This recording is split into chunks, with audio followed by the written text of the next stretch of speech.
Hope you will, we hope you will participate with us after the presentations. We can have a pretty open conversation. And I just wanted to thank everyone for coming here.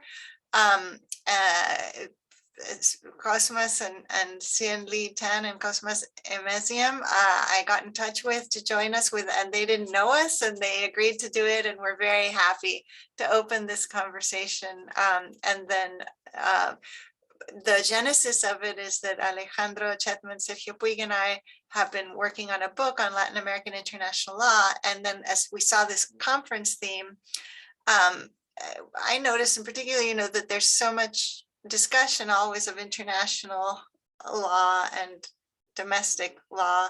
We're thematizing, this question of how comparative domestic law studies can nourish and help international law studies and vice versa. But it seemed to me that there was it seemed like there's this missing level that is under theorized, which is the regional level, and that the practice of international law varies not only nation by nation, but also region by region, and that this is something that it would be really interesting to explore in a panel in the midst of this conference. And so I asked people to think of a panel that examines the theme of comparative international law from the perspective of comparative regionalism, examining the questions: how does the practice of international law differ by region? What's the role of regionalism in the practice of international law? And what do regions as an entity contribute to the development of international law? And of course, and hopefully, as we go, we will get even more questions on the table and more themes to explore. I will follow today the order that's up on the slide, which is a little bit different from the order on the program, but that's how we'll do it. So we're going to start then with Latin America. And the speakers have been asked to limit their comments to 12 minutes. And then the two Latin American scholars will have 12 minutes together.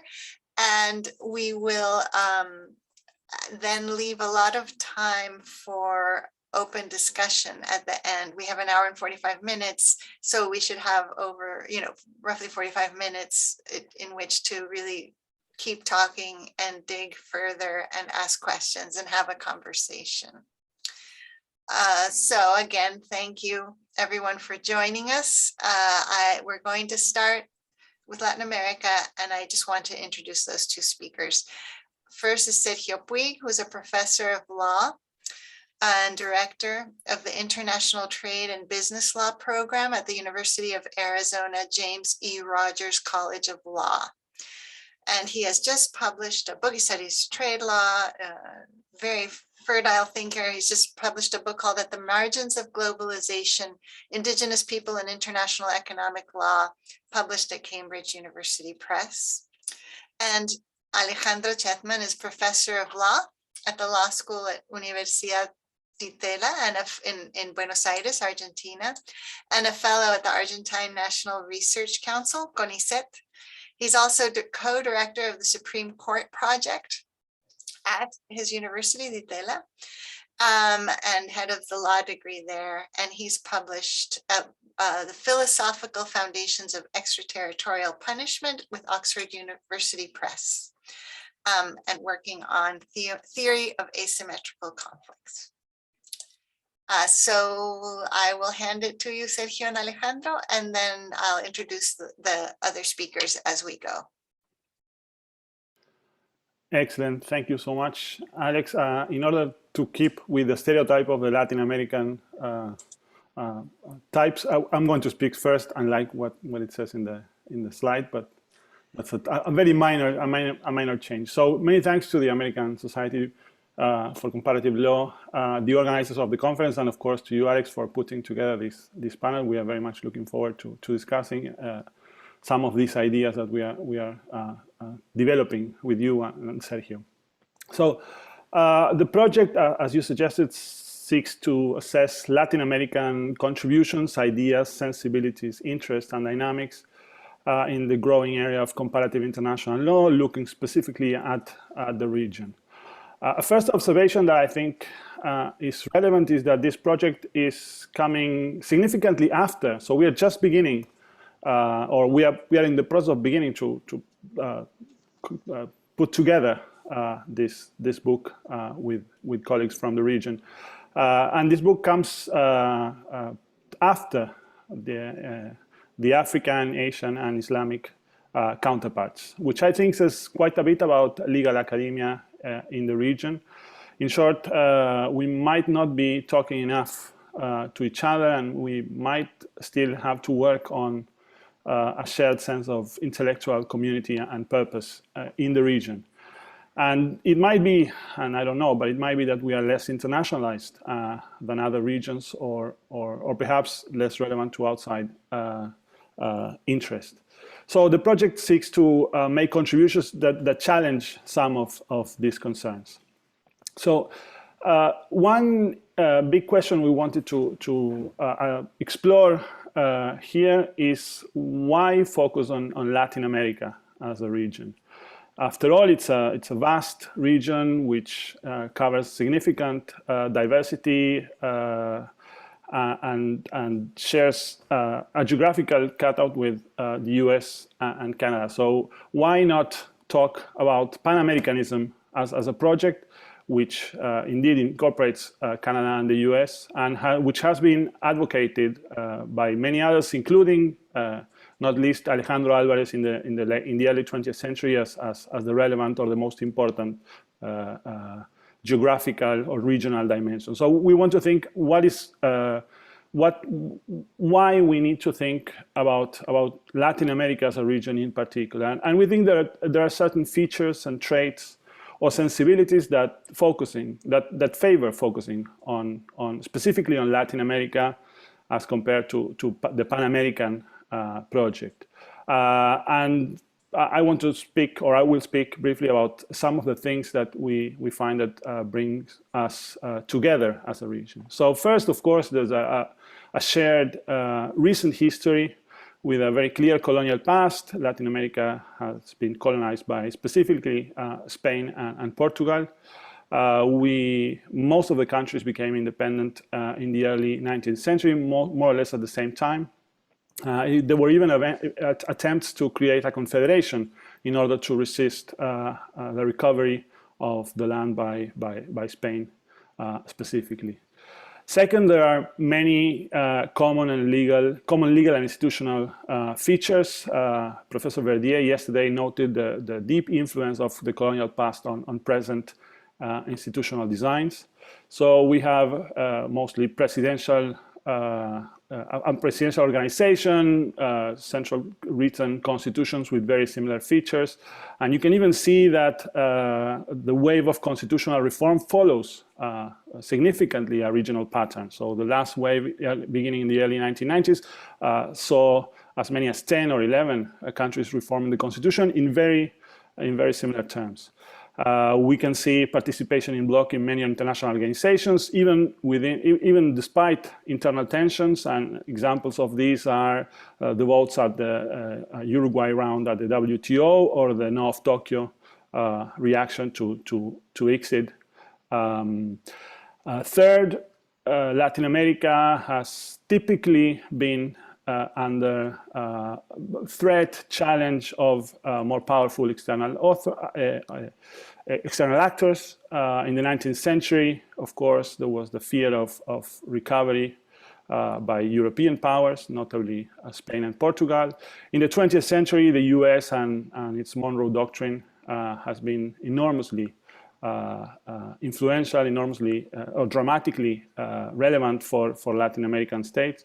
And in the 21st century, we see how the confrontation between the US and China is having significant influence over Latin American politics. And perhaps this is one of the reasons, or the most important reason, why Latin American states have, and international lawyers in particular, have been used to fight and defend the principle of non-intervention.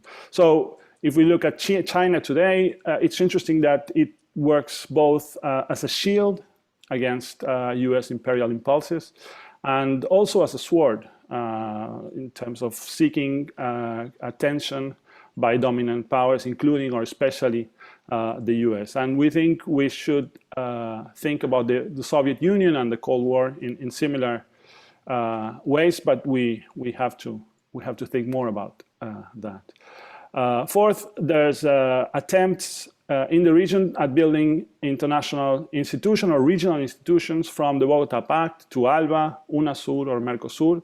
But interestingly, we find that these regional institutions which exclude the US have been either weak or they have not lasted. They have been rather ephemeral. An interesting case here is the combination of the Inter-American Commission for Human Rights, which we have here, the US candidate to integrate it hopefully soon, and the Inter-American Court of Human Rights.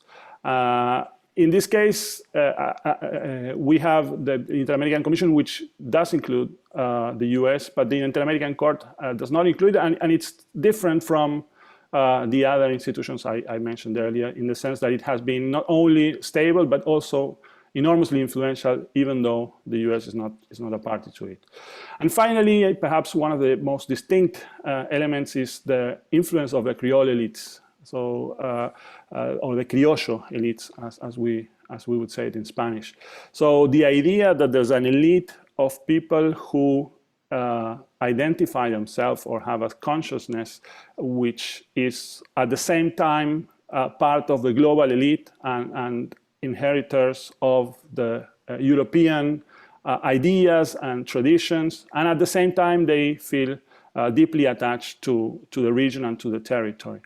And it's interesting that they have this dual sensibility, because they also reproduce internally or domestically many of the colonialist and racist dynamics that were notable in the colonial period. And these are the elites that share mostly the linguistic and political culture that we think is particular or relevant in Latin America. And these are elites that are often trained and currently also quite often work in the global north. Although there are differences in how deep the influence or the size of these elites, of these Creole or criollo elites are in different countries, but we think it's one of the things that distinguishes Latin America from other regions. I'm going to pass now the floor to Sergio. Thank you. Thank you very much, Alejandro. And again, thank you everybody, and the traditional pleasantries apply, so I will avoid them and go straight to the point. So we also want to think this carefully and think also what are the traits and dynamics that push the Latin American countries and their people in a further way, right? So I think when I started the project, or I came to the project with the assumption, it's like, oh yeah, Latin America is a region, it's a political region, it's an economic region. But once you cross-examine that assumption, then it becomes rather, complicated to sustain. And that's also, I think, if we want to engage in this project, I think we want to answer the question in ways that are, or at least with some level of evidence and certainty of this as a region that merits its distinct treatment. There are factors, right, like economic competition that pulls them further away, right? There are countries with similar economic structure, but that compete for limited resources, including limited market access, limited investment, financing, grants, and resources, right? So an example of this is some regional institutions created, especially within the field of economic law, right? The NAFTA, or now USMCA, which has a very limited infrastructure. It's a free trade agreement, but has some architecture. The APEC, right? Asia Pacific Economic Cooperation region, or sub-regional, other sub-regional institutions, including Mercosur, that if they pull in one direction, they also serve in a way to contain other regions of the or other subregions of the region. The region is also, unlike others, has very poor infrastructure connecting it, in part because of its geography, right? It's a complex, extended, I like the way that Calle 13, a singer, described it, right? This is like a continent that looks like a leg, right? Sin pierna, pero que camina, right? So it actually makes it very difficult to connect in many ways. And then there's parts, and they've been in the news, right, that are very almost impenetrable, right? The jungle in Panama and Colombia, the jungle in Nicaragua, they make it very difficult. And then there's actually very limited infrastructure linking these countries, right? And I was reminded of the attempts by some politicians, including in Mexico, to link the region in different ways, right? The Plan Puebla Panama to link the Central America and Mexico, that have a very, there's like the famous Carretera Panamericana, right? That goes all the way, but it's just like a very old road that doesn't really allow for the connectivities that you have in Europe, or doesn't compare to the connectivities that you have in Europe or in other places, perhaps in Southeast Asia. There is also some pressures from the center, right? Notably the US and Europe towards the periphery against this internal organization, right? There's been also attempts, right, to fragment the idea of a Latin American, region. One example in international economic law is the free trade agreement of the Americas, right? That to very little, right? There's other examples like the Triple Alliance War between Paraguay, Argentina, Brazil, and Uruguay in the 19th century to fragment the region. And there's also competition to attract, human capital, and at some point immigrants, and different tensions that derive from who belongs to the region as well, including questions of indigenous peoples and Afro descendants that get very, very, very complicated, and maybe we cannot address them, all of them here. But these are questions that I think we have to analyze and structure, and maybe we need help to think why, or maybe the advice is just take that as a given and run with it. And then we engage with the project, which is the book. And the book is an ambitious book to try to engage with some historical issues, some issues around methods and disciplines that are used in the legal academy and the legal discourse, institutions that are part of Latin America, doctrines that have been developed in Latin America, and specifically challenged. So that's broadly speaking the project, but maybe where the one that we would like to get more feedback, and with that I finish, is why Latin America. Thank you so much, and I look forward to your presentations and your feedback. Thank you.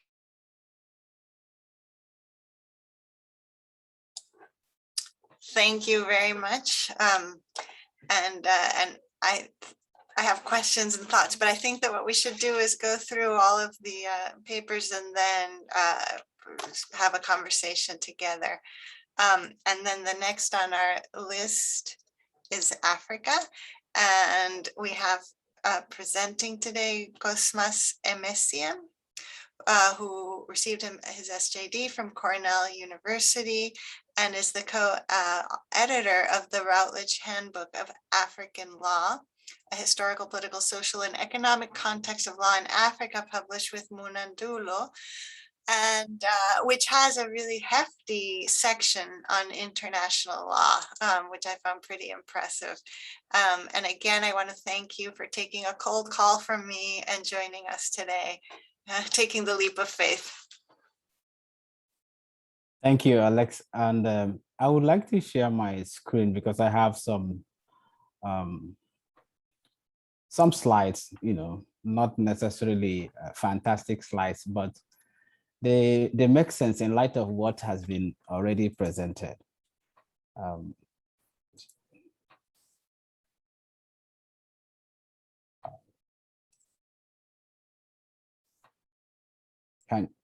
Okay.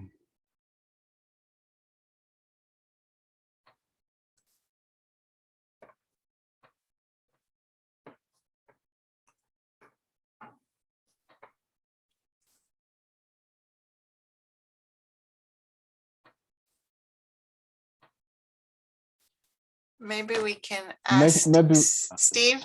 Are you there, Steve Jensen? Oh, he's left us. Yes, I'm here. Oh. Alt-Shift-S to share your screen.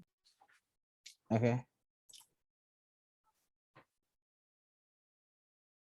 Can you see it now? No, I cannot.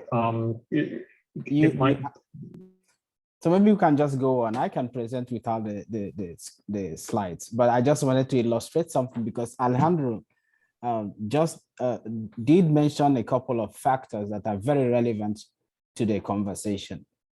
And what I wanted to do is to show how it's all kind of related in the field, whether you're talking of Latin America or you're talking of Africa. That the facts are similar and the relationships are similar because we have the relationships are similar because you've seen the structure of colonialism and how it impacted those communities. Africa's experience is slightly different, but it's not so radically different from what happened in Latin America.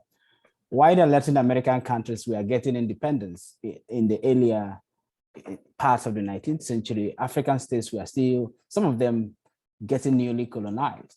So you find that there was a significant impact of the colonial experience on the legal structure, whether it is public international law, whether it's comparative law, or even domestic law in the continent. You find that the queen was considered the lawgiver of the continent. For most of the regions was the queen.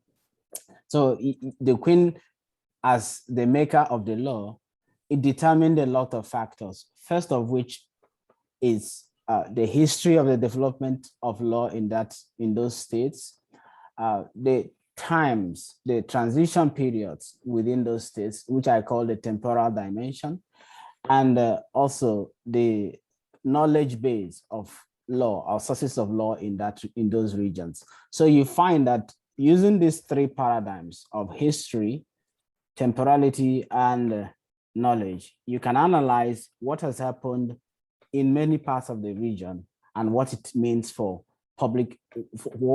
international and comparative law and contributions of the continent. So for one, first, you find that treaty making was by Her Royal Majesty, the Emperor of England, and then Empress of India, who gave her protection to the territories. So each of the territories were acquired at different times and at different moments. And the laws of England applicable, like in Nigeria, the laws of England were applied to Nigeria as of effective 1900. All laws in England applicable in England were utilized in Nigeria as long as those laws were effective as at 1900, and included the common law of England, the status of general application, and the laws of equity. And what it means is that in search of the knowledge of Nigerian law, you go to London. You see the dynamics it creates on the face of it. Another factor which comes from this is that it embedded a structure on the existing legal foundations in the region. It embedded a structure of foreign law on the foundations.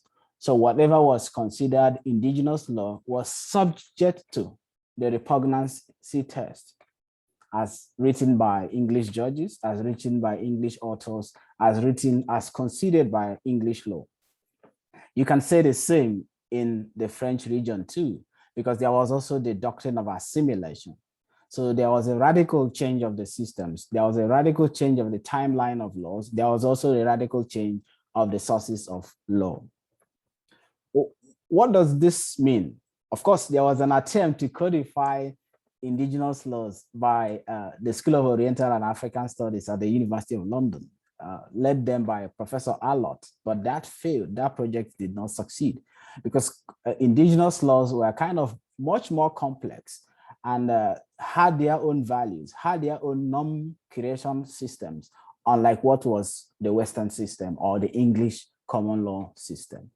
And what is even English common law? It's also a factor of deliberation, a factor of scholarly discourse. Yet, these were all applied and considered as the standard law operational in the regions.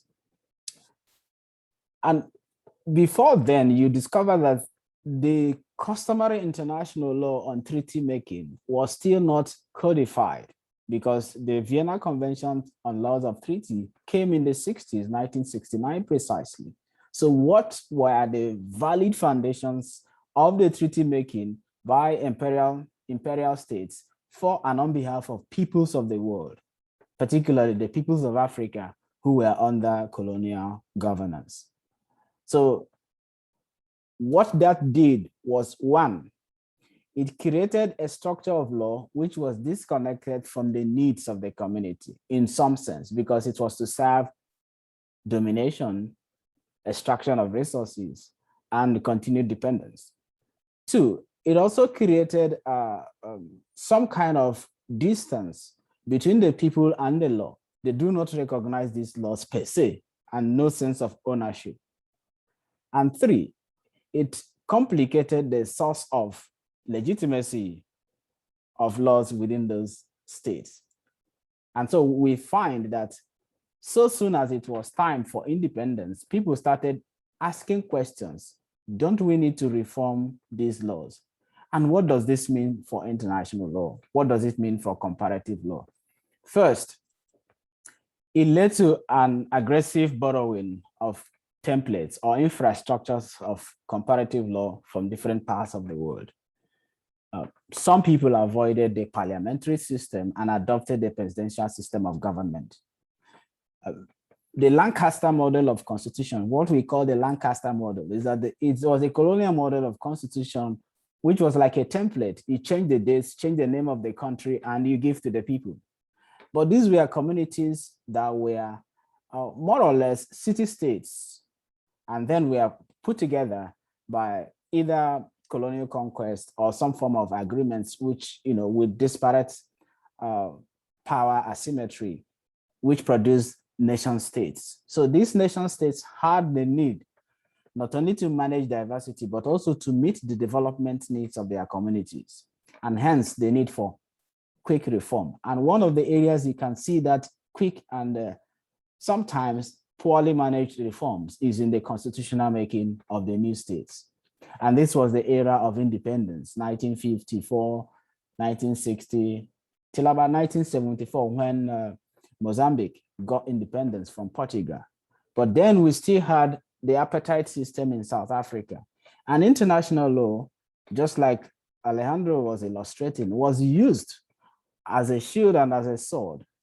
As a sword, in that countries like Ethiopia and Liberia petitioned to the ICJ, seeking for a declaration that South Africa, the Union of South Africa, was not managing the territories, the mandate territories that were granted to them properly as they should have done in 1962. So they were using international law to seek for self-determination. They were using international law to seek for equal recognition. They were using international law for seek for restoration of their place in international law. And you find that thread in scholarships coming from the continent as at the time. So scholars like T.O. Elias wrote extensively about the contributions of Africa to the development of international law. They were just trying to say Africa was also a producer of international law knowledge. But is that enough? Does it meet the felt necessities of the communities? So these are the questions that prod the mind of legal scholars, policymakers within the continent. Does international law or comparative law meet our needs? And these are the factors that push them into considering what legislations, what interventions, what treaties to endorse as they navigate the difficult spaces of international law and comparative law. One particular area we have seen this careful navigation is in the effort to amend some of the colonial laws prohibiting, for instance, same-sex marriage. Before colonial adoption, the adoption of the received English law, for instance, in the English colonies or in the Commonwealth regions, there were communities that were matrilineal. There were communities that permitted also marriage across same-sex lines. But those were considered not in consonance with the English common law and were prohibited. And so you have a phase of legal reform that is just about tinkering with the existing common law as inherited from the British. You can say so also for some of the territories that were under French colonial rule, because they were largely influenced by the same kind of philosophies. Another area you can find that is the continued use of the United Nations platform as a platform to advocate for independence or independence of territories, non-self-governing territories, because many of those territories as at 1960 were either categorized as non-self-governing territories or protectorates or some kind of trustee territories under the United Nations. And so the framework of international law served the purpose of seeking ways of enlarging the space of international participation and allowing these people become full members of the international community. You could see also a tension between where do we go from here? How do we meet our needs without violating, or will I say, incurring the wrath of big power players in international law? So you see the approach of non-alignment. Non-alignment was a significant issue, a significant policy dimension in international law and comparative law within the region. States carefully avoided having to have conflict with the big power players, and that affected a lot. One, the type of constitutions they operated. Two, the conflicts within the continent.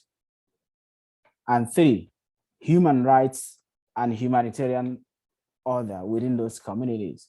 And so in the era 1970 to about 1990, you see a lot of civil wars, military takeover of governments. And these were all in an effort to balance, either play to the right or to the left, or to stay in the middle. As Nkrumah would say, we neither face left or right, we face forward. But the realities of international diplomacy means that they had to make amends, they had to make compromises in certain spaces. So you see again that as at 1990, we turned the cycle again. We turned the cycle again of reform, the second wave of democratization, emerging from authoritarian regimes, just like you had in Latin America in the 78, in Argentina or such other places, or in Nicaragua, or in El Salvador. Those reforms also started again to take it away from the authoritarian state and put structures that will respect human rights. Hence, you see the African Charter or the Banjul Charter, 1986. You see also,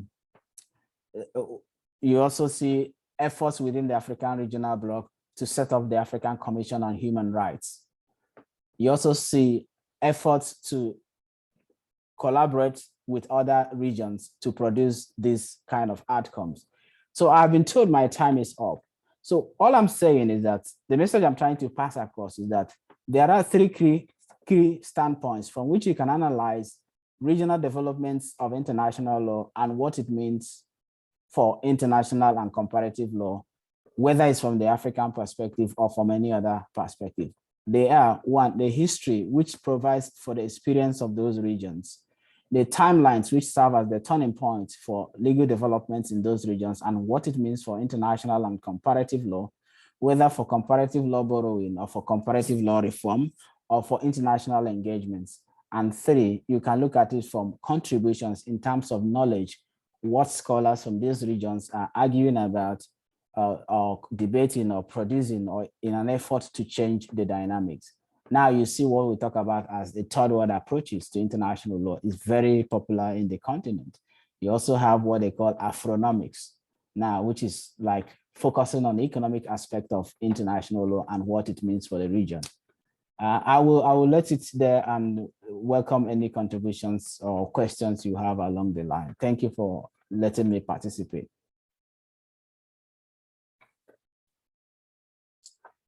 Thank you so much. I think that gives us a lot of food for thought and discussion, particularly when juxtaposed to Alejandro and Sergio's talk. And now our third, wait, let me just see. Our third speaker is Hsien-Li Tan, who's joining us, I believe, at an ungodly hour. And we really, really appreciate. So not only did she accept a cold call, but she accepted to do it late or maybe even early. So Hsien-Li Tan is a professor at the National University of Singapore, executive editor of the Asian Journal of International Law, and the general co-editor with Joseph Weiler of the ASEAN Integration Through Law book series. So she seems like a very apt speaker, and we're really appreciative of you joining us, Hsien-Li. Thank you very much, Alexandra. Good day to everybody. So it's 4:30 in the morning in Singapore, and that's my mother's washing behind me. Yeah, you know, for caregiving purposes during the pandemic and everything. So it just makes things easier that I'm here. So I think we have a very good thread or common theme through all the presentations, the continental presentations so far.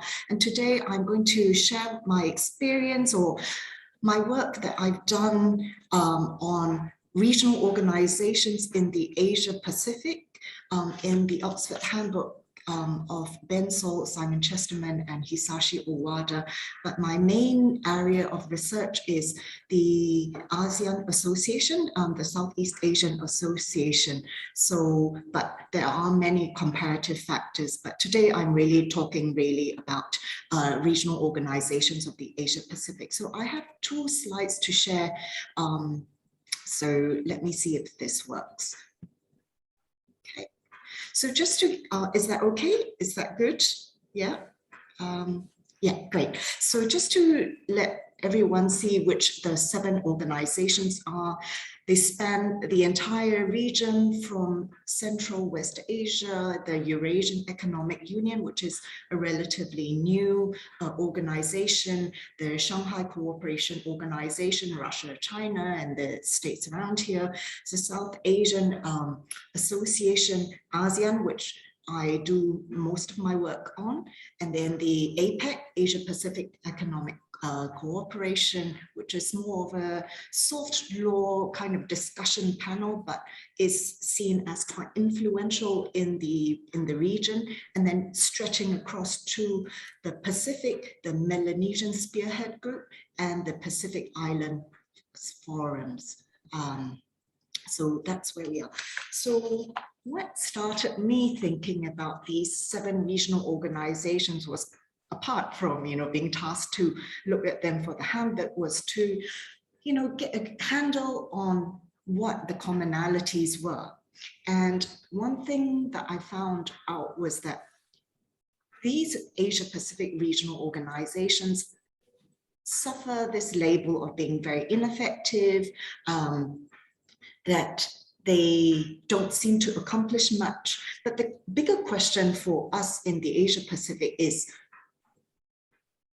despite being labeled as ineffective or not doing very much or not contributing very much to the international community, surely they must mean something for us in the region, to us, you know, because they still exist, right? And And what do these Asia-Pacific regional organizations bring to the table? Basically, looking across the span of the 7 organizations, each one of them has an economic goal, whether it's economic integration, which is more for ASEAN and the Eurasian Economic Union, or for the rest of the 5, it's more loosely termed as economic cooperation. Economic development, economic cooperation is the common theme across all 7 regional organizations.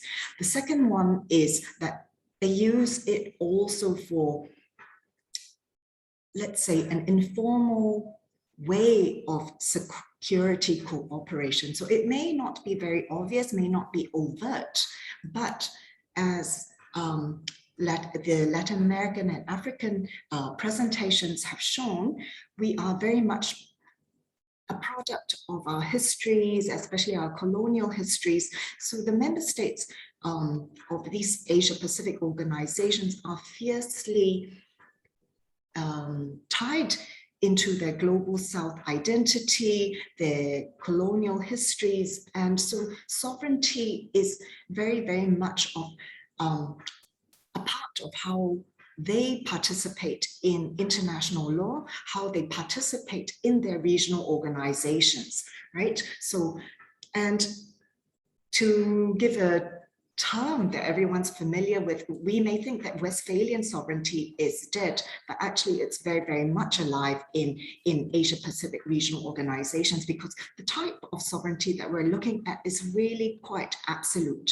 So there is very little supranational, or there's very little appetite for supranational organizations, supranational modalities of regionalism. So everything needs to be intergovernmental and mostly by unanimity, right? By consensus decision-making, but it's not so much, yes, there are instances of majority decision-making, but most often it is consensus decision-making. So coming back to, the analysis of these 7 regional organizations. So we know that they're a product of their history, they're very much into absolute sovereignty, and they don't seem to be effective, but yet they still exist. So what does that mean? We look at how do they operate.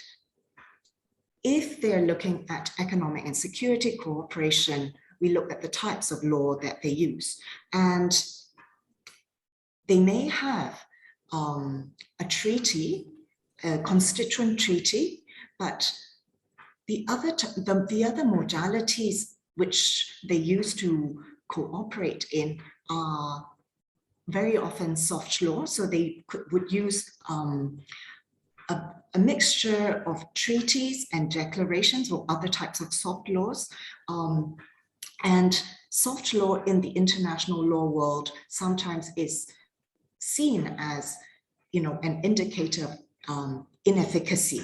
But really for these Asia-Pacific regional organizations, it may be the only way that they can move forward, because the member states are not willing to move forward in a treaty, not willing to bind themselves legally and be in a position to be sued. So soft law is very often a more effective modality for them to get some agreement on and move forward in their commitments, right? So even if it cannot be sued, what I'm trying to say is that there is a set commitment and they move forward together.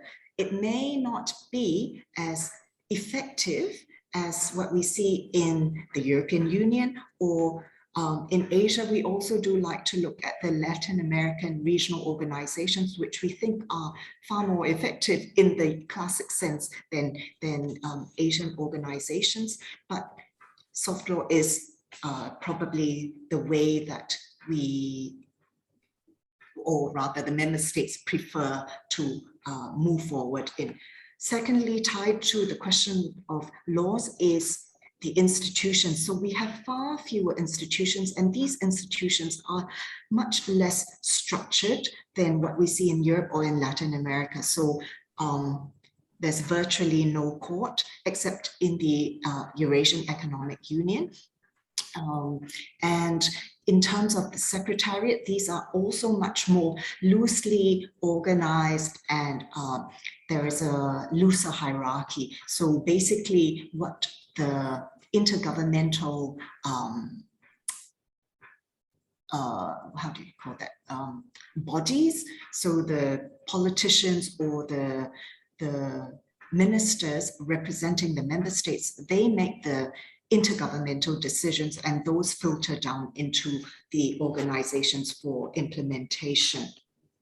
One thing that's not very much talked about in Asia Pacific regional organizations is that, you know, even if we are compared to other regional organizations in the international community, why is it such that we seem to be, the Asia Pacific regional organizations seem to be stuck in a modality of fewer laws or weaker laws and institutions? I think this comes to Cosma's point that we are very much a developing region, and there is very little capacity, or rather there is increasing capacity, and it's really only in the last 20 years that Asia Pacific states are realizing that international law, developing international law in their national jurisdictions is an important agenda matter. So international law is not a compulsory subject.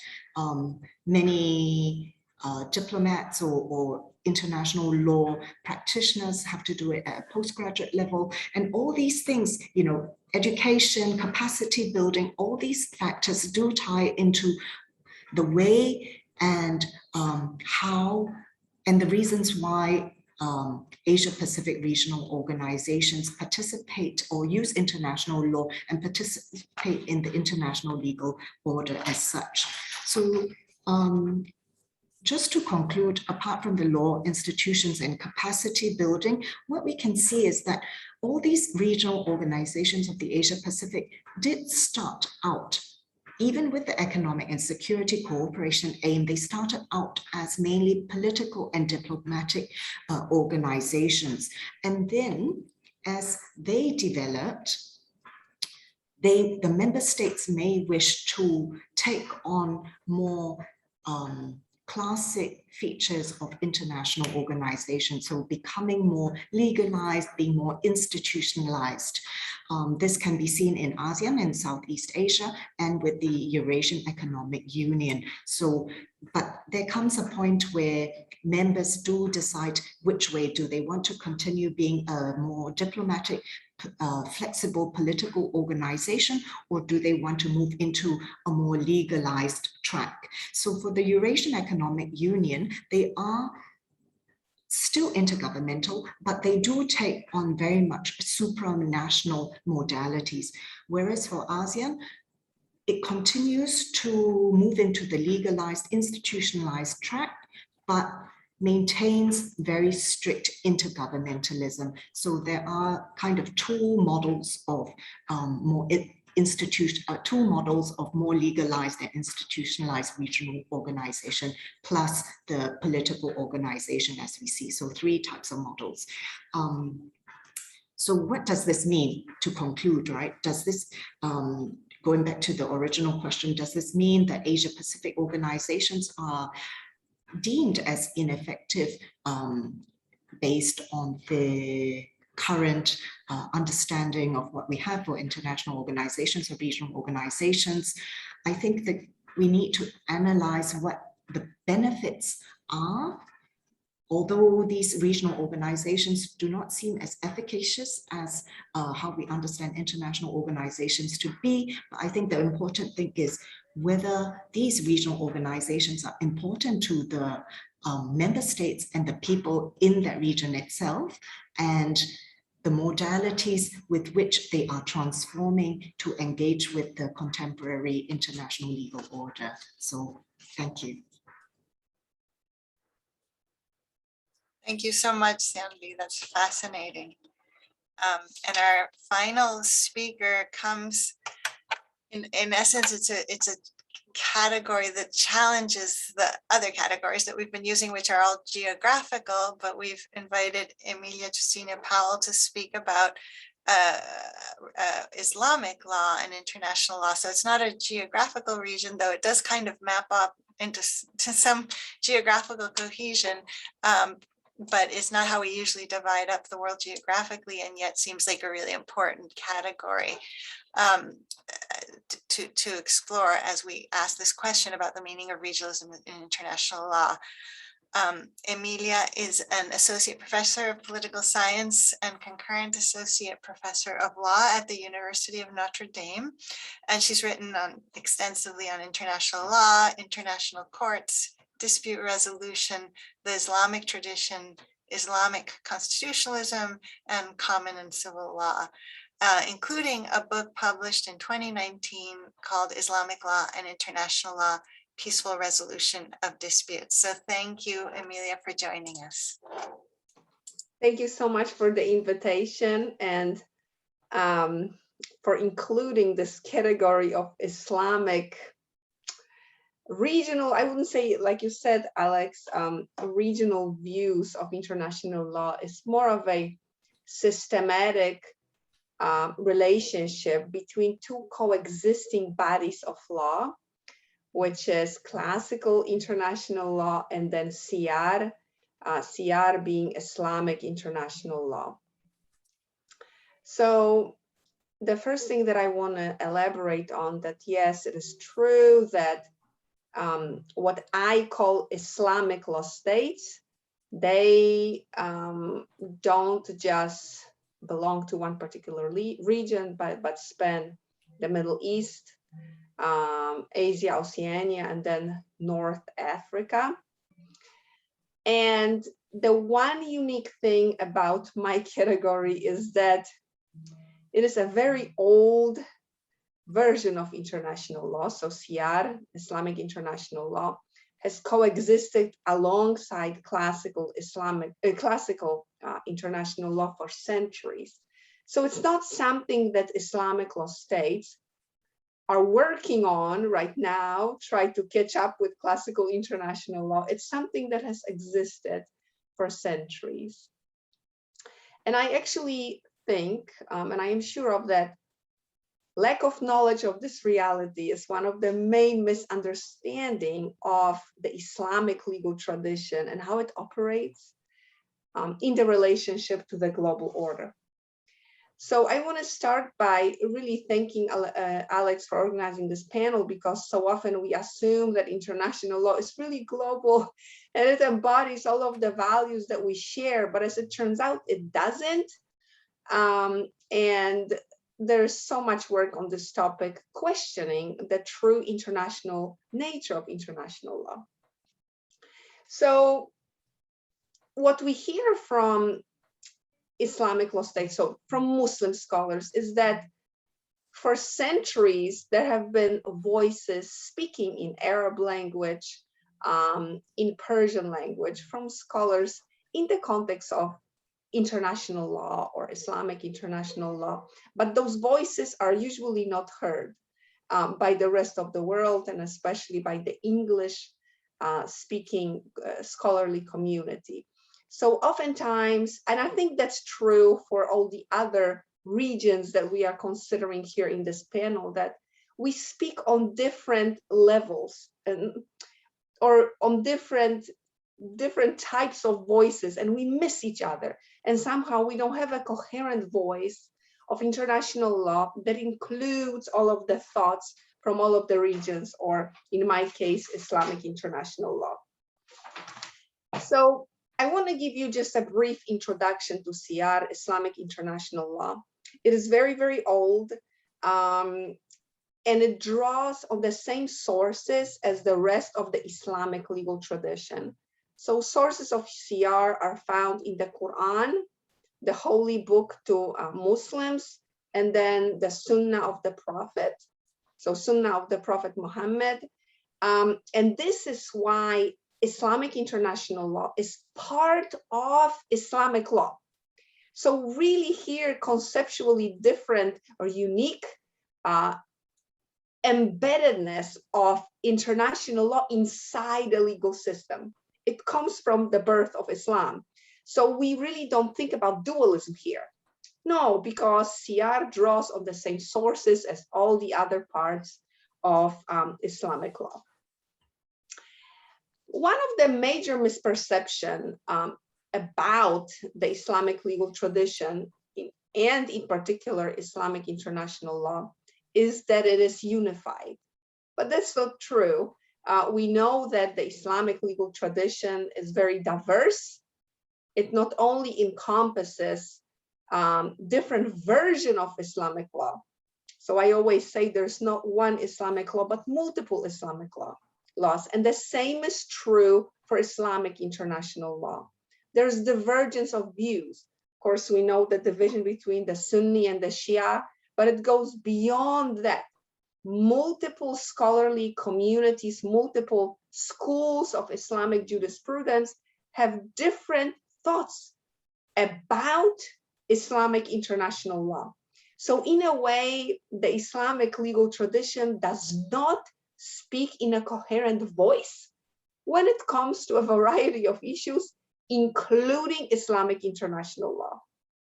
So there are going to be different interpretations of the way, for instance, Islam should relate to classical international law, or how we should deal with diplomacy, or weapons of mass destructions, or territory, and so forth.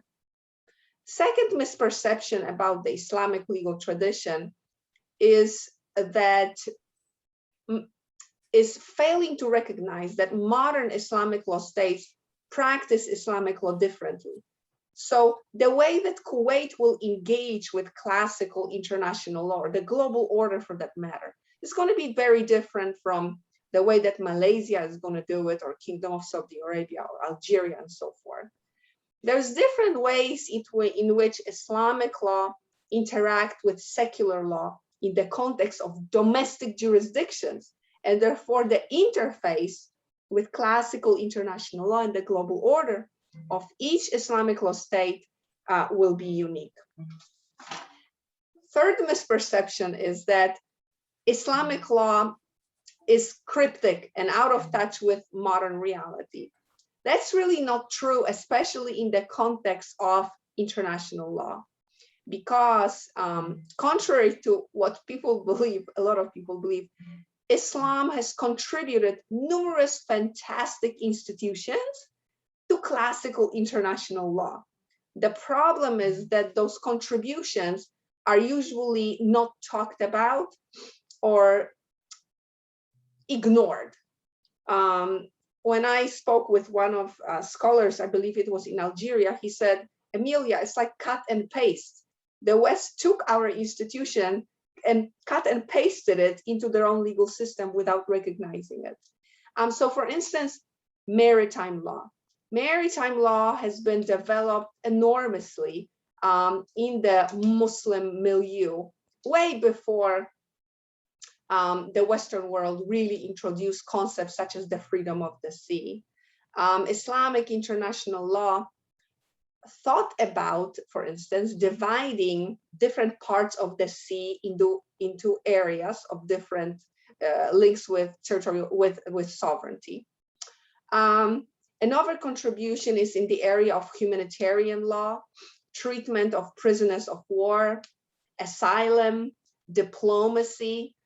During the life of the Prophet Muhammad, there were many rules developed with regard to diplomacy, protection of churches, and so forth. And I believe that many scholars, especially in the West, and I don't like to use the phrase the West, but there I am, ignore those contributions. And I think the problem is that this ignoring or not recognizing alienates much of constructive dialogue between CR, so Islamic international law, and classical international law.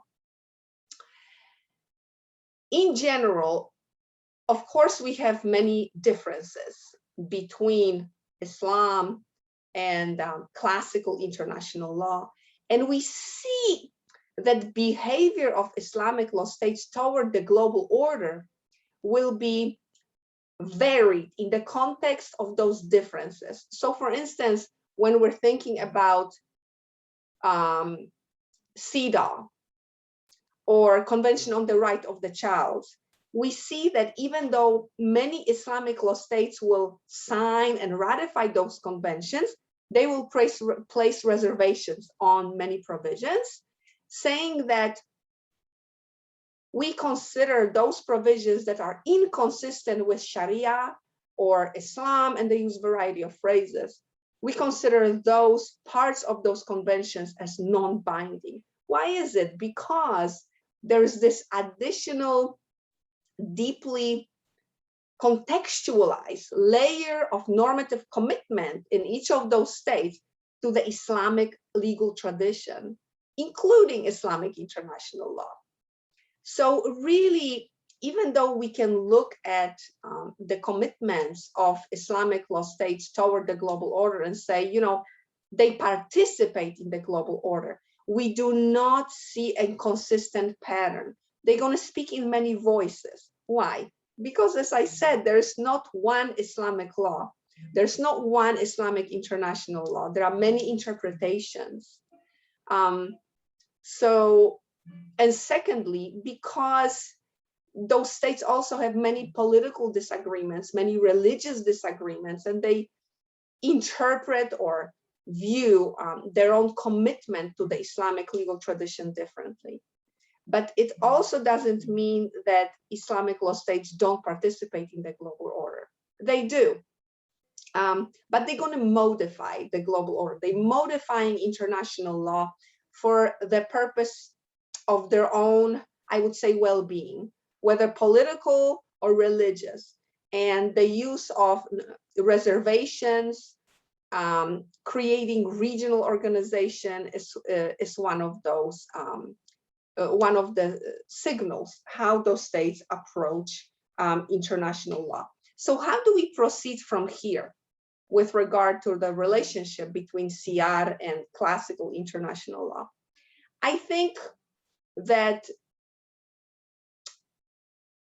Islamic law states, Muslim scholars need to really ponder very carefully about what is Islamic international law. Can we identify, or can they identify major points of connection to classical international law, major methodological approaches to engage with classical international law, so we actually know what Islamic international law is. But unfortunately, those efforts in my assessment are relatively unlikely, because there is much disagreement in the Islamic legal tradition along many aspects of the legal system, such as personal law, property law, and so forth. Plus, Islamic international law really is not on the the radar of Muslim scholars. Other things are. So I feel like it even though it's very old, so one of the major treaties, extensive elaborations, writings on Islamic international law is by Al-Shaybani from 8th century. Amazing piece of work that my students have to read. But we don't have modern interpretations of that that would be coherent and authoritative, unfortunately. So even though Islamic international law is very old, it's unfortunately lacks a modern upgrade, I would say. But I do believe that in order to push the dialogue forward, the secular classical international law should recognize the contributions of Islam to classical international law and recognize this additional layer of normativity that those states are embedded in, and that they're trying to please their own kind of sensibilities, domestic or political. Thank you.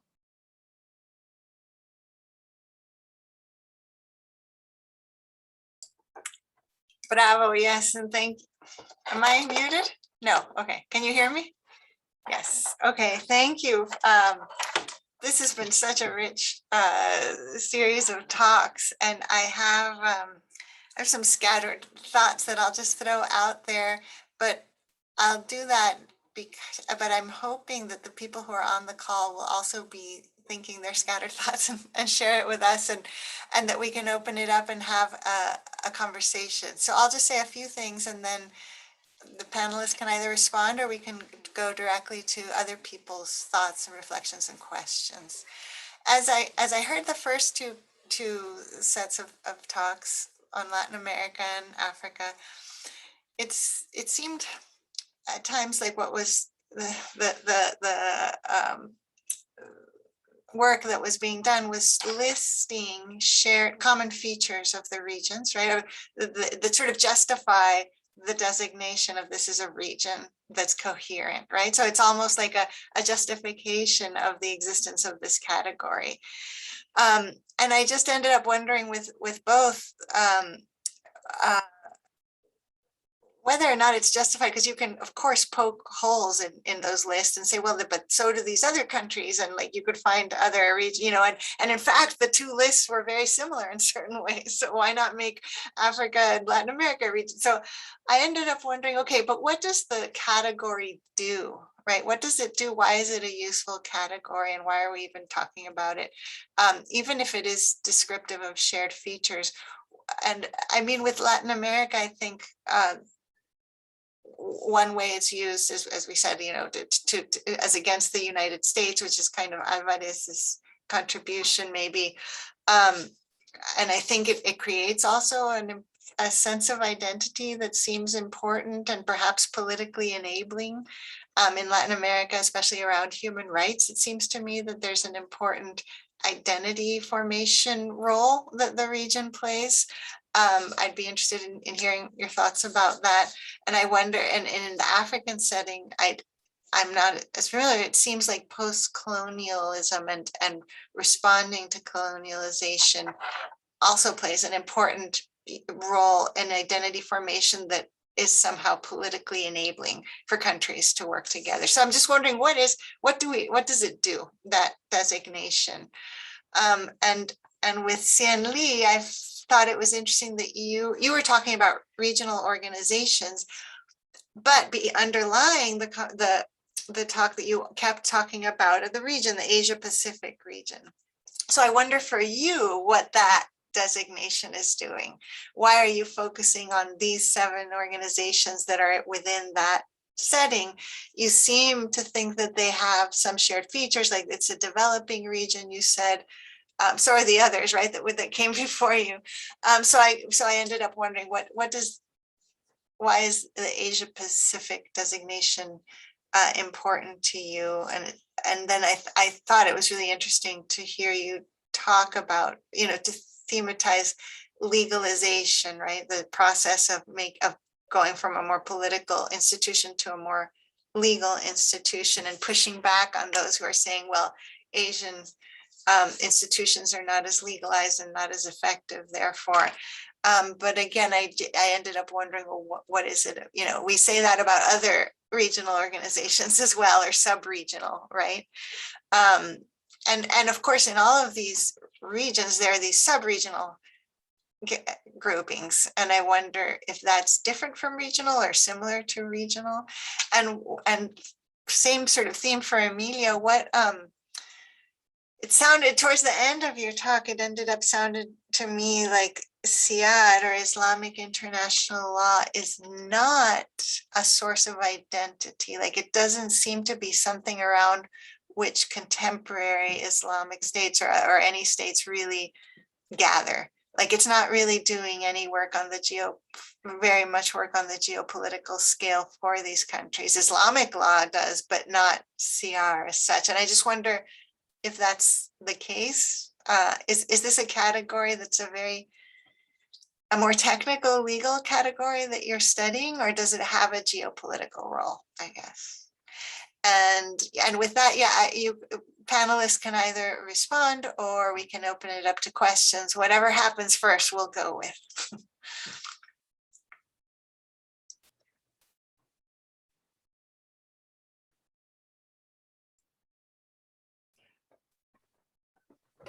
Okay, so we have an audience question from Carol Peterson. Thank you. Hi, I just wanted to ask a question first, Chen-Li, about ASEAN and Myanmar, because there's been a lot in the press recently that maybe this is signaling a little bit of a change in ASEAN's traditional policy of never interfering in each other's human rights records. And I'm just wondering whether you think that there is a change, or whether just what's been happening in Myanmar is so unusual that they felt they had to do something to express their disapproval. Right, thank you very much, Carol. So I actually do think it's a change, and it's a good one, because it is terrible what is happening in Myanmar, not just the coup and the extrajudicial killings, but violence has been going on for such a long time, you know, in Myanmar, Rohingya, and then the political opposition, the detention, all of that is really, you know, it's gross violations of human rights, right? And if we actually track ASEAN's developments and how it's reacted to Myanmar, I would say ever since the 2007, 2008, ASEAN leaders have become more willing to take a stronger stand against Myanmar. Why I say this, and this is sort of like the public united front, but behind the scenes, we do know that the more developed ASEAN countries are pushing for what is more in line with international law and correct behavior, you know, like international human rights law. The more conservative, less developed ASEAN countries are still very much thinking that human rights is the domestic domain, and they think that whatever they do, you know, even if there are killings, that's the state's business, which is wrong. So now I think with the present time, I think international pressure does move things a lot, and also because individual ASEAN members do realize that international law has become so much more important to them. The internal domestic system, the officials do believe that human rights are important, or increasingly important. And this is what we see today with the Myanmar situation, you know, keep the junta leader out of the official discussions, and hopefully we will see more action along those lines in future. Thank you. Thank you. Next in the queue, I have Chiska. Hello. Hi. Hi. I have also a question for Emilia that I learned a lot. You know, I was one of those ignorant out there, and maybe I understand that you are not working on the kind of perspective I will be asking, but anyway, do you think if we think about, let me use the expression Arab countries, right? I don't know, but you know, I recently read a book on Arab constitutionalism. So I know it's, you know, you can use it to, you know, gather like the Maghreb countries with Sudan or with Yemen, or, you know, is there some like family identity, something common in these Arab countries in the place they accord on the one side to Islamic international law that I was basically ignorant about, that they treat Islamic international law like in the same way, or there's no patterns, you know what I mean, in the way they recognize that in the legal system? And do you think there are patterns with regards how all these countries, how the region gives a place to classic international law? Yeah, I recognize maybe it's not a question, you know, you study Islamic international law, but I wonder what sense do you have? What sort of position has classic international law and Islamic international law in general in these countries? Or the response is it's completely different in every country and there's no patterns. that's a question. And for Alejandro and Sergio, I was not at the beginning at the first minute, so but I was wondering about the scope of the project on Latin America. If it's a project that tries to map out discourses about international law, or it is built like bottom up, you know, like actually looking at how human rights, international human rights law is in Latin America, or trade law or investment law, you know, like from the bottom up, and then trying to figure out if there's a regional identity, or if it's more about, you know, like, as you say, I think like doctrines of, you know, the place of international law, or I don't know, it's if you want to say something more about the scope of the project, of the kind of Latin American elements you are trying to identify here, in what way? Thank you, Francisca. I think these are great questions. You know, I actually got just finished a project on exactly what you're talking about. So that kind of links constitutionalism in Arab states and Islamic law states, so beyond the Arab world, to their global commitments. So really what I did, I looked at 14 different conventions and institutions, international conventions, institutions such as the Genocide Convention, Convention of on Women, Convention Against Torture of the Child, migrants, members of their families, I mean, person of disabilities, you name it. Their commitment to International Court of Justice and also to WTO, so variety of things. And I tried to kind of empirically analyze whether there is one pattern. So we can say, is there one pattern to international law, pattern of behavior towards international treaties? And second thing I wanted to know, is this pattern contingent on the place of Islamic law in domestic legal system, so constitution and sub-constitutional legal system?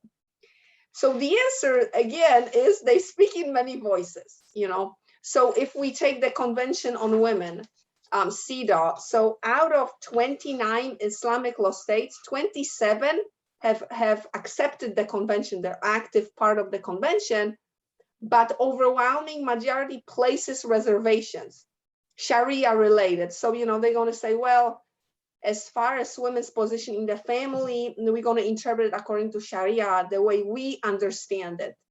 The same is true, Convention on the Rights of the Child, for instance.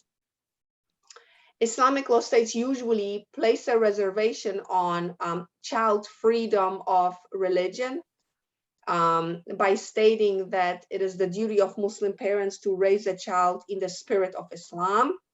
Second reservation that's very common is against adoption, because adoption is prohibited in classical Islamic law. There's a different institution that Islam allows called kafala, but it's not adoption, so they're going to put a reservation on it. But very interesting thing to answer your question in more detail is that the level of the kind of commitment to international law does not depend on how much Islamic law is present in the constitution in the various states. So it's kind of speaking in different voices, you know, what I would expect. But an excellent question. Thank you very much. Alejandro, you're next. Okay, I'll address your comment, Alex, and I think Sergio will address Chisca's.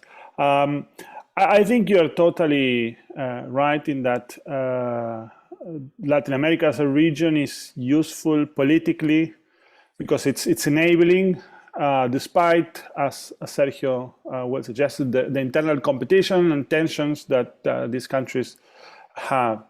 But I also think that some of the features we identified, colonial past, the insanely important relevance of criollo elites, and their specific worldview, contribute to understanding some of the critical preoccupations of international law in the region. So from the Montevideo Convention and the importance of defining a state on objective criteria to the principle of non-intervention and the concern with the peaceful settlement of disputes. And it also, I think, helps explain a particular slow enthusiasm with two-ale approaches that Cosmas was indicating that is so successful and so influential in Africa. So I think some of these features are not only useful politically or politically enabled, as you suggest, but also helps us understand a lot of what international law has meant or has meant to do for the region and its interests. Yeah, I agree with Alejandro, and also, first of all, thank you everybody for the presentations and for the questions.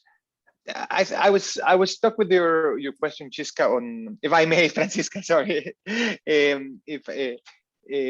on whether this is a bottom-up or top-down project, how to, I think that, for the most part, for the most part, it's maybe a little bit more of a top-down project in that sense that we assume that there are some contributions of Latin America to the development of international law that are unique, and then we're trying to cross-examine what was written 100 years ago by Alejandro Alvarez, a very, successful academician and diplomat from, I believe, from Venezuela originally. Chile. From Chile, sorry, big mistake, sorry, I should.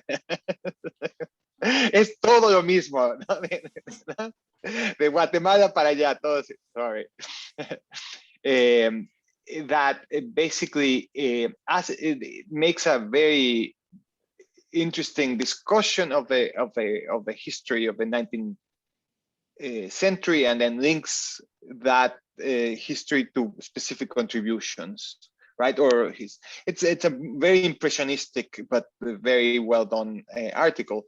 Impressionistic in the sense that it doesn't rely on deep methodological frameworks or anything other than his understanding of history, that I think it was robust and vast, and he was part of that history as well.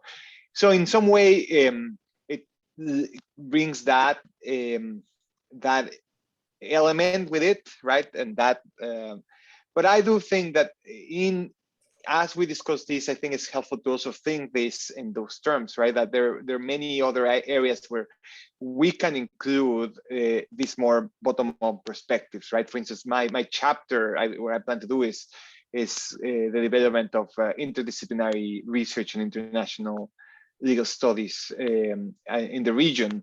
And I think that lends itself for a more, a diverse approach, right? Think more how it is fought trade law or human rights law in these places, what functions it serves in specific countries, and is that common towards the region? So I think, more than an answer, I guess I have to thank you for making us think about this in those terms. So thank you. Cosmas. Okay, thank you. And it's fascinating, the perspectives I'm getting from Emilia to Sant and Alejandro. It's interesting to see the intersection of dialogues as it happens, and to respond to the question you asked initially as to whether this has relevance to Africa in terms of identity. I would say to a large extent, yes, because the international law encapsulated so many things for Africans. Particularly, it encapsulated some kind of decentering from the normal history of humankind, which Africa has been kind of part of, whether from the Islamic tradition or from the traditional traditions that existed in the continent before 1400, when the Portuguese arrived. So in a place like Burutu or Escravos in the Niger Delta, Escravos is a Portuguese word for oil rivers. They have been traded with the Portuguese since 1400, it didn't change the dynamic of their engagement. It was still nation state versus nation state engagement. But with the coming of colonization, there seemed to be some kind of temporal shift, and also shift in the knowledge production and centers of power and dynamic of development and growth globally. So it creates room for identity. It creates room for cross-cultural dialogue, because Africa is a pluralist society and a pluralist legal tradition. You're not just talking about the Islamic tradition, which has been there since 600 AD. You're not talking about centers of learning in Timbuktu, been there since 1200. There are foundations of international law found in all those places, because people have been relating across board amongst themselves and across continents all the while. So it creates a room for cross-cultural dialogue. And then when colonialism came, new traditions of law came. You're talking of harmonization within the Ohada region, which is the French colonies. You're talking of Commonwealth Africa, which also is radically different, because many of them departed from appeals to the Privy Council, unlike what you still find in some states in the Caribbean, where their judgments are still appealed to the Privy Council. Those relationships also created some level of interdependence amongst themselves, and also between the regions as per their colonized units to the metropolitan centers, either in Paris or in London.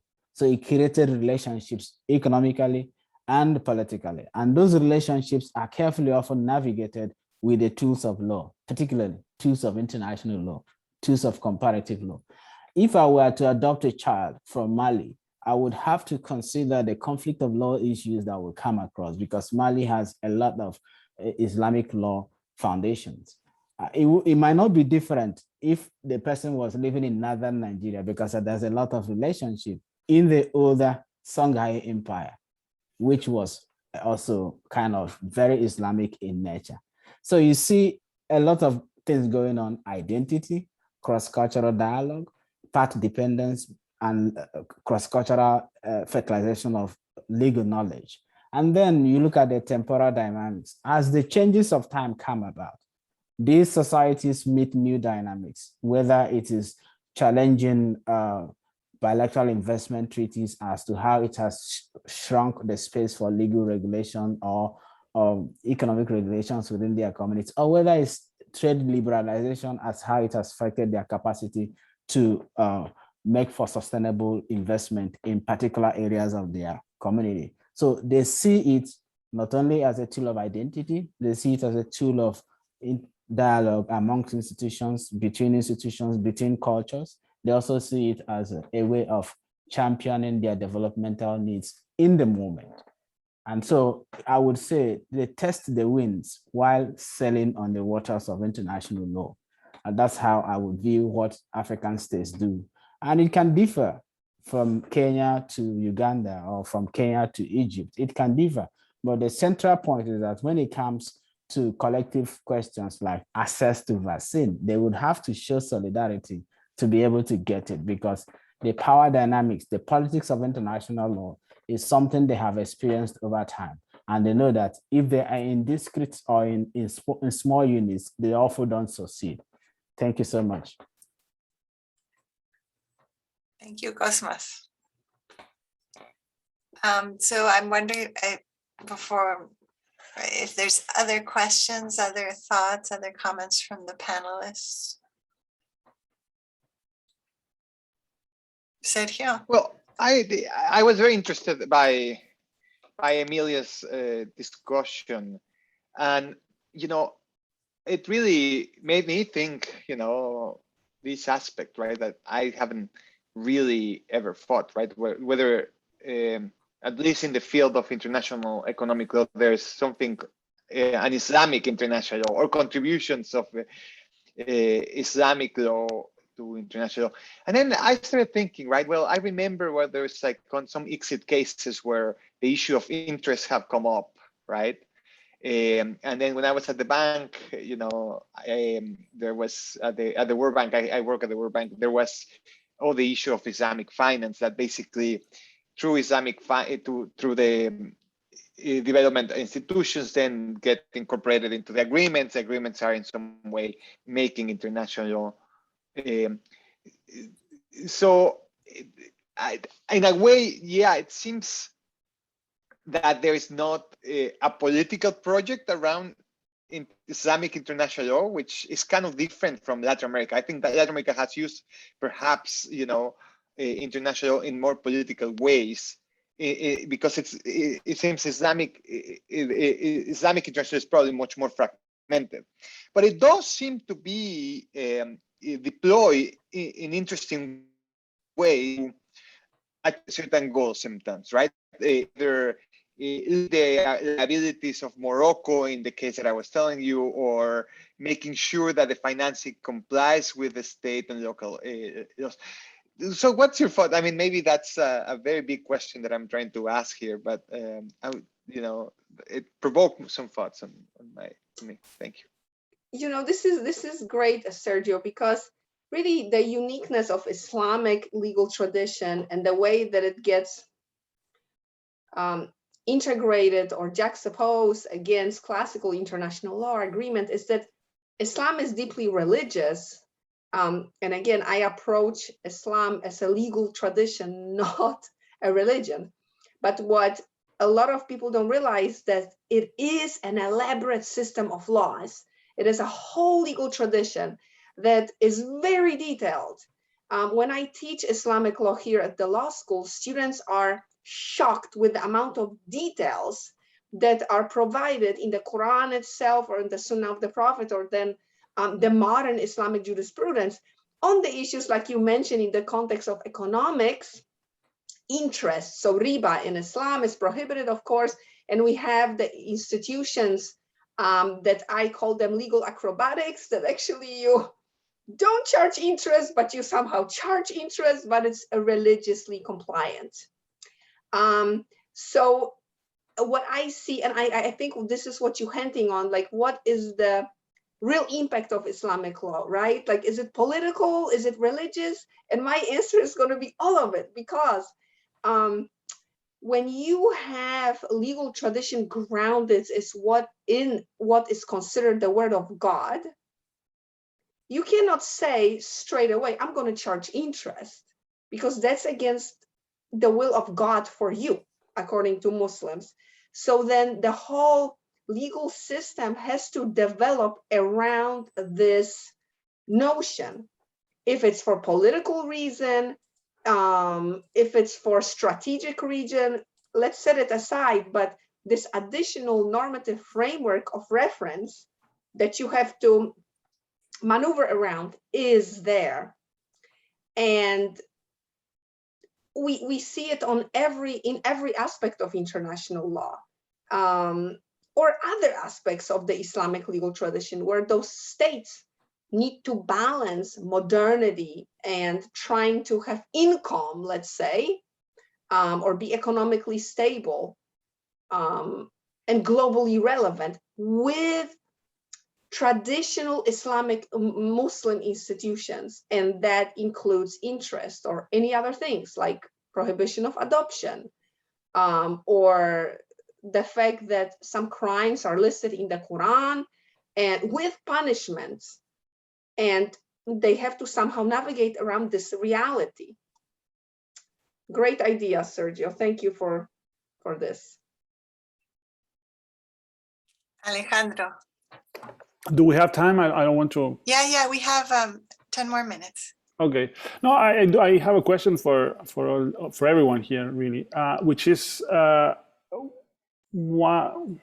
how do we think about regions? I think I'm posing the same question you posed us, Alex, and why we think of. I mean, what's the criterion to think of any part of the world as a region, and why? In the sense that Xian Li, you speak about a geographic region.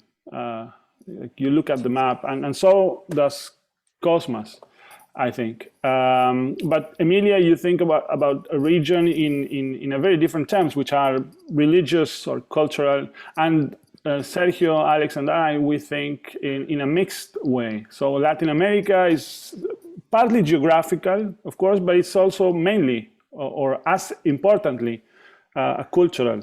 And so what is a region, and why we think of these regions in these terms? I mean, we're trying to think about Latin America, as to why it's useful to think about Latin America, but why do you think it's useful to think about Africa or Asia in general, or the Islamic world?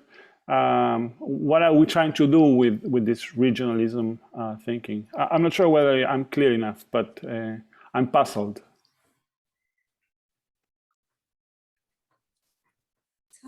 Stanley? Yeah, so maybe I can go first.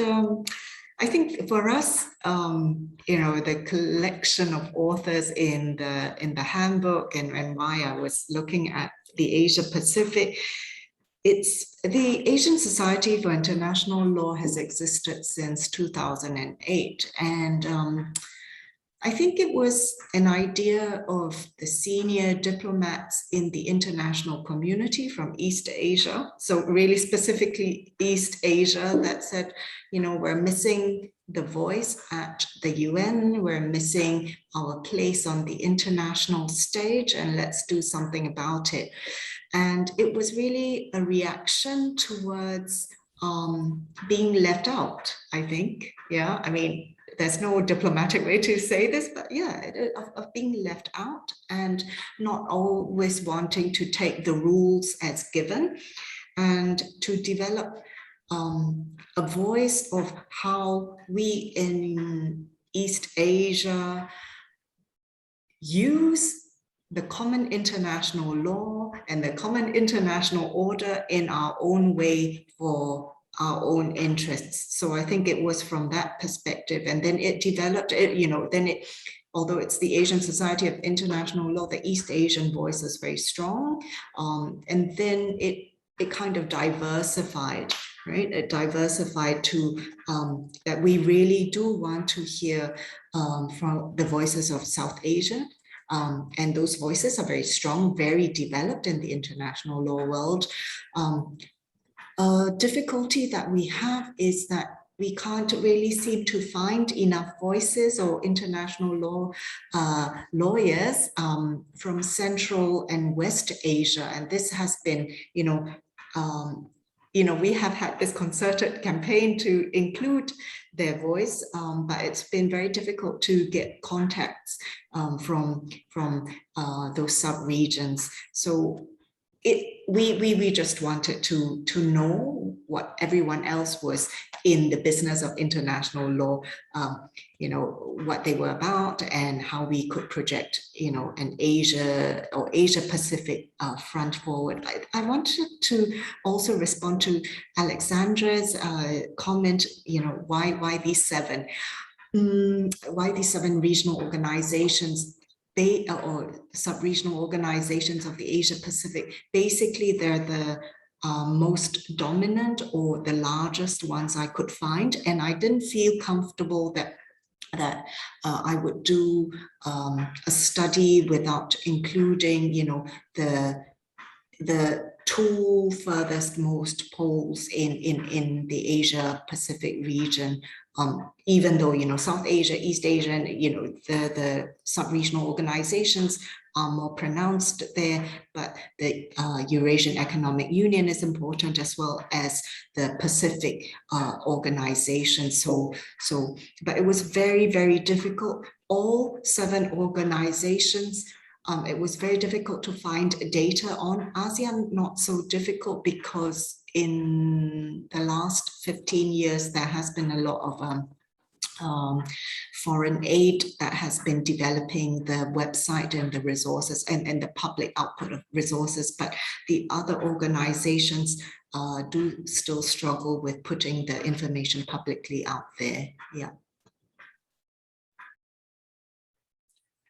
Cosmas. Thank you. Thank you, Stanley, for that insight. It seems also relevant to what we are talking about in the African continent. towards a trans-civilizational approach to international law, because the international law canon has always celebrated one particular civilization, and the return to the history of international law tries to unpack that argument that it began at Westphalia. That's what the history of international law is trying to do. And even Koskenimi has conceded by writing what he called the history of the histories of international law.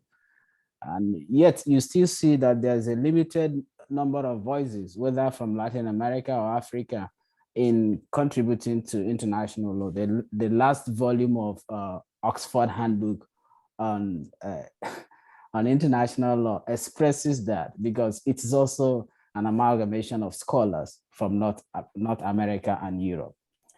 So you could find it goes back to, it resonates back with what Onuma Yasuki wrote, that almost every relevant legal scholar in international law is with one university in North America or in Europe. So how do we complicate this dialogue of peoples, which gave back to what we have as international law? Yet international law makes the claim of universalism. It makes a claim of universalism, but there are particularities of international law that's not yet been given a voice. And so what the different peoples of the world are currently doing, including Africa, is to share their experience, because the life of the law has been experience, not logic.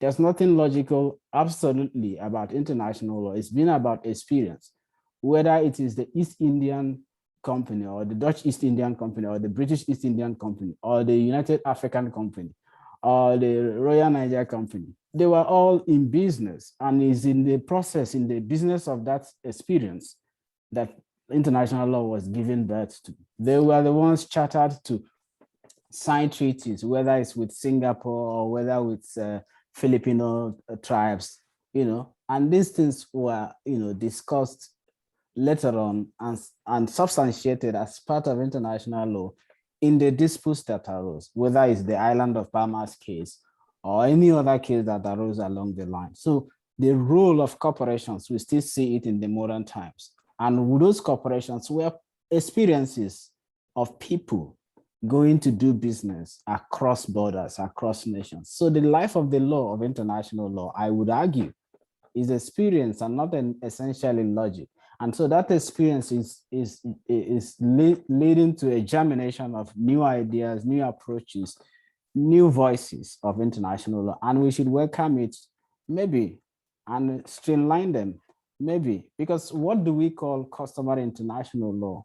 What are the rules of recognition of customary international law? The epistemic choices we make in customary international law are not just neutral, they are also influenced by experiences of people, and also the power dynamics and the temporal distinctions that happen. Because we say, oh, it has emerged as a use cogence. When did it emerge? What factors led to its emergence? These are temporal turns in the making of international law. And we think it should be complicated, because international law is not the making of any particular section of the world. Since we are laying claim to universalism, since we are pursuing a rules-based international order, we need to welcome as many voices as possible. And so what we try to do in the continent is to help complicate the conversation about international law, help streamline other civilizational perspectives of international law, because the sources of international law, as in the charter of the ICJ, includes practices of civilized nations. And so many people sought to become part of the ICJ or part of the international order, because they also want to assert they also have a civilization, or they are civilized enough to participate in the Committee of Nations, as opposed to being ordered.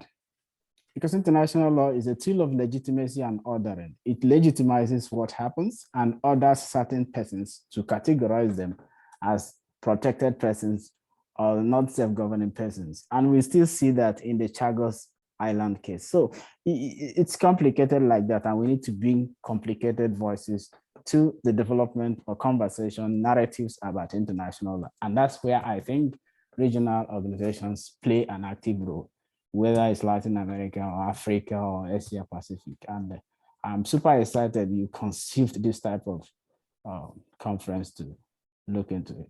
Sorry, it's a long way to answer that question. No, but it's really interesting, Cosmos, because what you're saying, and this was a theme in each of the presentations, and you're just bringing it really to bear, that one of the roles, some of the work that concept is playing in all of the conversations today is to fight back against being excluded, right? To fight back against the exclusion of a Western narrative of international law. So by heightening regionalism in a way, perhaps the aspiration is to lay bare that what we consider international law is actually European and not international, right? So it cabins in turn that by bringing to life these other perspectives on international law.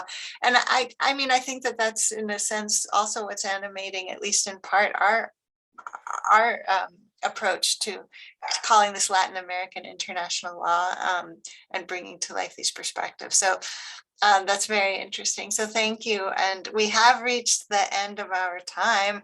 I really want to thank all of you for sticking it out. It's a Friday afternoon, but above all, Cien Li Tan, because I know it's like 5:30 in the morning for you now. It's really heroic. And I hope that it's been worth it in a way that the conversation around Latin America and Africa hang together, and it's harder to bring in Asia, but I think it's worth the effort, and also the effort to bring in the Islamic perspective as a contrast. So thank you all. It's been very rich, and I think will enrich our book. So it's very selfish of us, but thank you, and I hope that you have had a good conference and that you'll come again. Thank you so Thank much. you, Alex. Yeah. Thank you. Thank you. Thank you, everybody. Thank you. Thank you. Bye. Bye-bye now.